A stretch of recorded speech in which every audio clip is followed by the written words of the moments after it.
setting up the lock for bevel, you can see there's a screw on the top of the lock case and on the bottom of the lock case.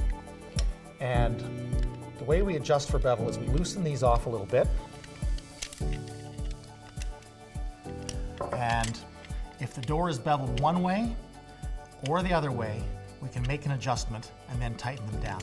In this case, we want the plate on the front of the mortise case to be square to the mortise case because of the edge of the door is square to the face of the door.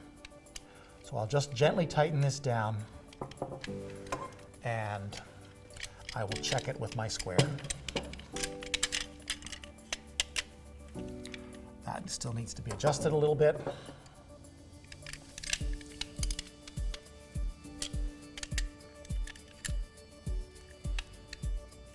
And now I can check it again with my square.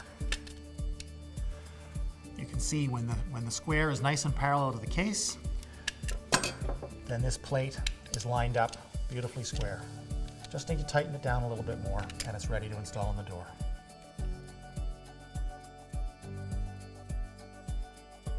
That involves two things. It involves the latch and it also involves the retraction of the deadbolt.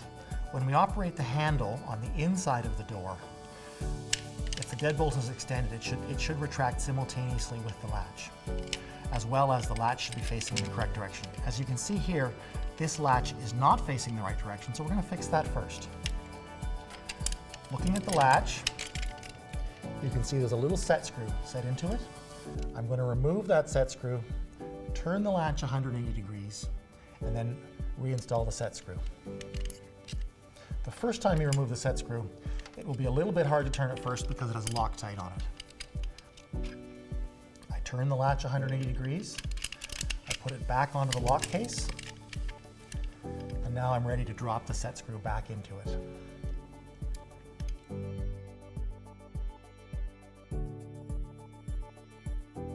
Now we're going to test for the simultaneous retraction of the deadbolt. The way we test for this is we try and first we engage the deadbolt. So we'll turn that. The deadbolt is now in the thrown position. And when the lever on the inside of the lock is operated, it should operate the deadbolt and the latch at the same time. This lever is not operating either one. And we can confirm that it's set up backwards by putting it on the outside of the door, and you see that it operates the lock. It's pretty simple to change the handing of the retraction. This piece right here this bar simply needs to be pushed through the door. Just like that. And now the handing has been changed.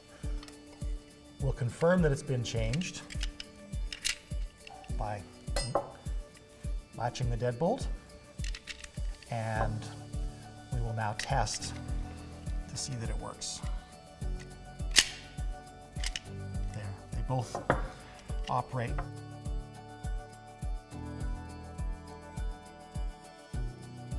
So I will put a spring into the recess in the lever handle.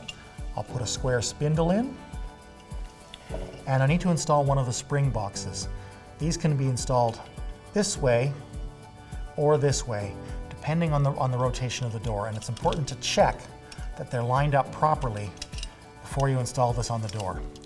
So now I've tried it, and I can see it doesn't let me depress the lever, but it does allow me to lift the lever, so I can tell that I've put that in backwards.